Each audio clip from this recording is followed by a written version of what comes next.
Welcome back, everybody. Thank you all so much for joining me here today. My name is Pritesh with KAIZN Crypto. I hope you're all doing well. In this video, we are going to be looking at some updates. Sundaeswap is saying that the moment we've been waiting for has finally come. We're going to be taking a look at the dates that they've given us for the launch of their DEX. Very exciting to see that. We've also got a Twitter poll from Vitalik. The Cardano community just showed up for this one. I wanted to share my thoughts on the results of this poll and what I think this means for the future of the space. And also, I wanted to share some of the things that we heard about from the mid-month update from IOG. They gave us a really good breakdown of some of the technical things that they're looking at in terms of ways to scale Cardano going into 2022. So lots of fun stuff to go over in this video. Let's go ahead and jump right in. I think a lot of people are mostly excited about the announcement from Sundaeswap. So they came out and said that the day we have been waiting for has finally come. So Thursday, January 20th is going to be the day where the DEX as well as the ISO are going to be launching. So let's go ahead and take a look. Their article gives us a bit more details, very well laid out in a FAQ style format. So let's go ahead and dive into this, the key dates and takeaways. So Thursday, January 20th, Sundaeswap will launch as a fully functional beta decentralized exchange. Previously, they had their DEX launch on the testnet. In terms of being able to get this out there, it's nice that this is actually going to launch on mainnet, but do anticipate some quirks initially as they are launching. Now, Tuesday, January 25th, the first round of ISO rewards will be calculated. ISO participants must delegate ADA to a qualifying ISO scooper. So this is a specific stake pool that has been selected by the Cardano community to take part in this ISO. We're going to take a look at that. I'm going to give you more information about their ISO. I know there are many people that watch this channel that are interested in earning SUNDAE tokens. So we're going to get into that here. I'm going to show you some more details about that.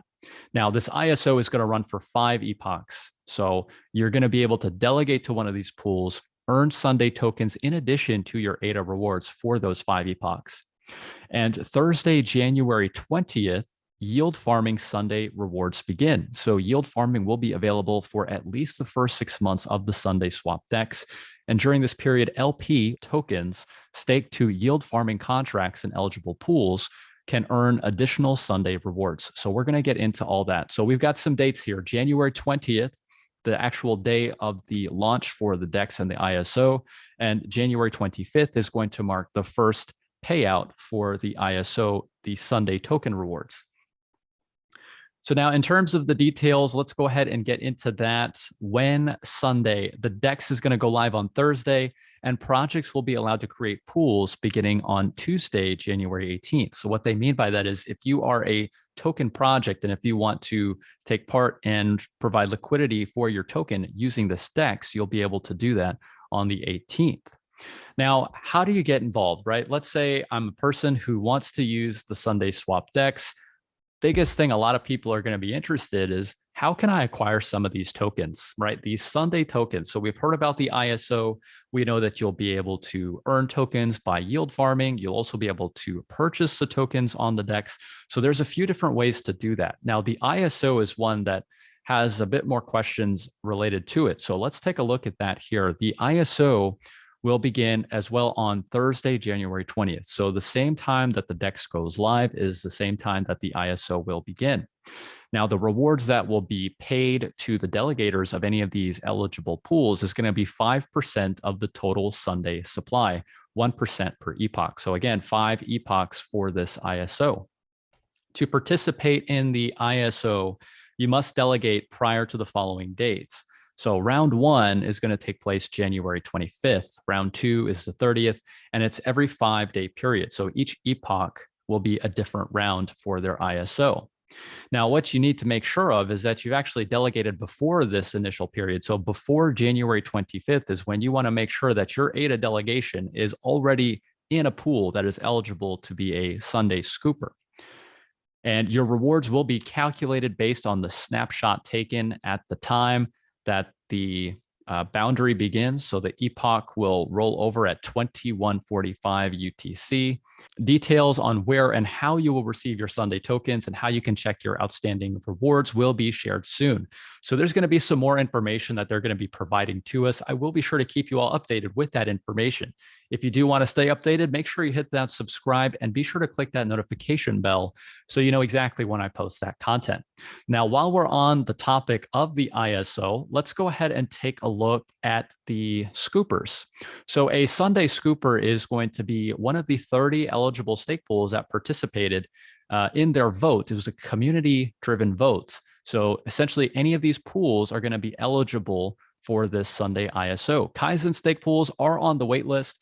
My assumption for that, since we haven't heard any more information regarding the waitlist, is that it's kind of like the bench in a game, right? So coach said, hey, we've got enough players on the team right now that are starting. In case somebody gets hurt or in case somebody doesn't show up, we'll be able to pull you from the bench and you can take their place.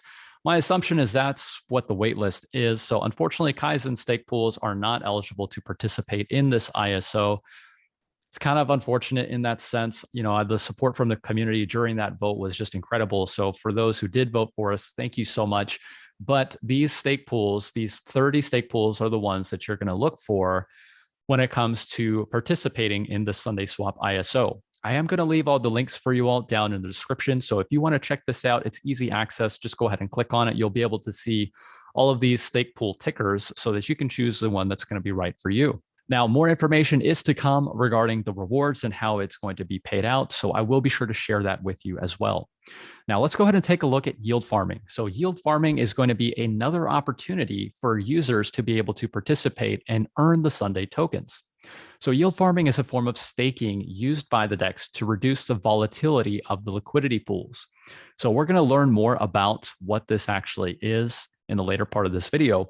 But in terms of some of the pools that are going to start initially, so we've got the Sundae ADA trading pair, we've got LQ ADA, WMT ADA, and Cards ADA. So some of the blue chip fungible token projects on Cardano as it comes to DeFi, telecom as well with World Mobile. So now this is all going to expand in the future. Of course, this is something that they are going to use to start off, but we will definitely see more token projects being able to participate in yield farming in the future.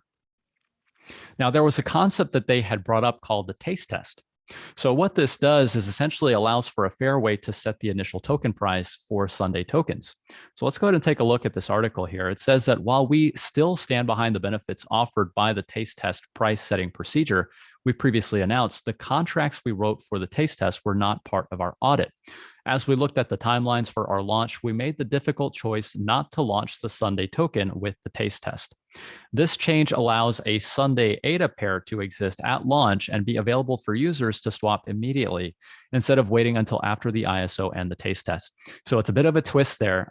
Essentially, what they're saying is that they didn't have the code audited in time for the launch of their DEX. So what they're doing is they're pretty much saying, hey, it's an open buffet, right? Go ahead and get your ice cream. Instead of doing the taste test and kind of dipping your toes in, there is going to be a Sundae ADA trading pair existing at the time of the launch. So is this a good thing or a bad thing?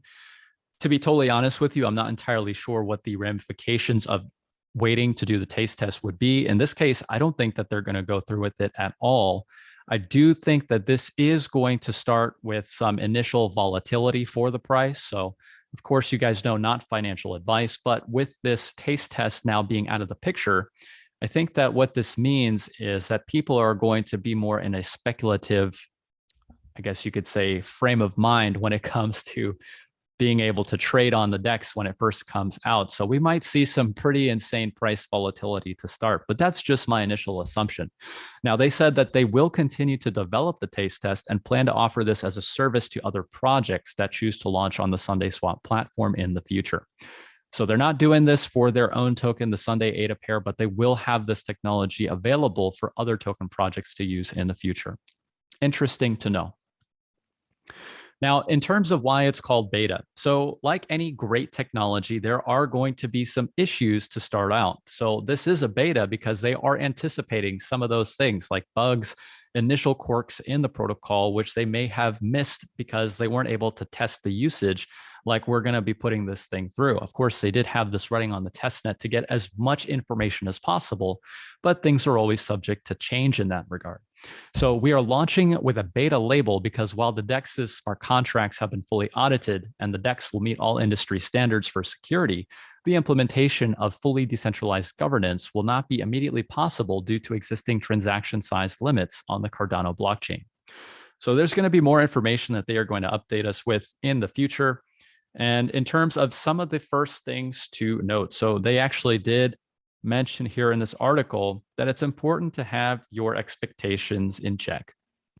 So while orders, including swapping, providing liquidity, withdrawing liquidity, may take hours to days to process at first, it's important to know that everybody's orders will be processed fairly and in the order they were received and executable. It will also be possible to cancel orders at any time before they are processed by the scoopers. So I think they're anticipating some initial growing pains with the launch of this platform, but nonetheless, it's fantastic to see that they have given us a date now and some concrete details of the launch of their ISO and their DEX.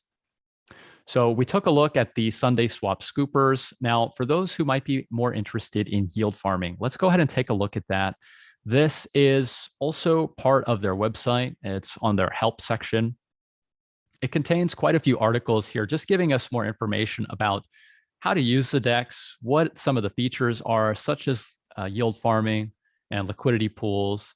So let's go ahead and take a look at how. So how will yield farming work on Sundaeswap? I'm going to do a little bit of reading here for this article, just giving you some of the key points to take away. Liquidity providers receive LP tokens in exchange for depositing a pair assets into a pool. So Sundae ADA tokens, for example, if you supply Sundae tokens to the Sundae ADA trading pair, you would receive the respective LP tokens. If the LP tokens received are for qualified pools, liquidity providers will be able to stake their LP tokens into the yield farming contract and obtain an additional yield on top of the fees they accrue via being an LP. So what you can do is you can supply liquidity to the protocol in exchange for these LP tokens, and then you can put the LP tokens back into the protocol, earning staking rewards, as well as the fees accrued for providing that liquidity into the pool. So it's a great way to earn not only one, but two different types of yields there because, well, actually, I should say three, because you're actually getting your ADA staking rewards as well. So ADA staking rewards, you get your fees accrued for providing liquidity, as well as your staking interest for putting up your LP tokens into the yield farming contract. So that's pretty cool. There's definitely a lot of different ways to earn yield using some of these DeFi projects. Initially, yield farming contracts will be set for a 30-day term. Terms will roll over automatically. You do not need to withdraw and restake to continue earning yield. So this will happen by the protocol automatically. At the end of each yield contract term, the 30-day period, users may withdraw their initial LP tokens, as well as any LP tokens earned as yield from qualified pools. Early withdrawal results in no yield farming rewards being earned for that term. So if you do withdraw early, you won't be able to receive those tokens for that period. So that's something to keep in mind. Withdrawing from a rolled over term early will not invalidate any yield earned from completed earlier terms. So if you've withdrawn early, but you've completed previous terms in the past, you're still able to receive the yield earned from those earlier completed terms. And the Sundaeswap DAO will swap these additional yield-generated liquidity tokens for Sundae. So I just went over briefly some of those key points to take away when it comes to yield farming on Sundaeswap. Now, what pools are going to qualify for farming Sundae? So there is no minimum stake required for yield farming. So you can supply as much or as little liquidity to the protocol as you'd like, but not all liquidity pools will qualify for yield farming Sundae through this process. To qualify for yield farming, a liquidity pool must be in the list below. So to start, they're looking at Sundae ADA, LQ ADA, WMT ADA, and Cards ADA. More pools will be added later as the ecosystem grows and stablecoins launch. And I'm sure we'll definitely see more token projects pop up and being eligible for farming on Sundae. Now, this is all well and good, being able to earn yield, supply liquidity, that's all great. But what are some of the risks involved with participating in this type of crypto and this type of yield generation. So you can only participate in yield farming if you become a liquidity provider to a pool, which in turn carries relatively higher risks than many other activities in decentralized finance. Some of these risks might include loss of custody of the wallet used for depositing into liquidity pools and earning LP tokens, volatility of token prices and any resulting impermanent loss, smart contract vulnerabilities and bugs, rug pulls by the developers of fraudulent projects, regulatory risks. So just to name a few right off the top of the bat, in terms of being able to carry the responsibility of holding your own keys, I would think that is likely one of the greatest risks to the end user, right? It's just as typical as the risk of holding crypto. If you have those keys, you're in a good position.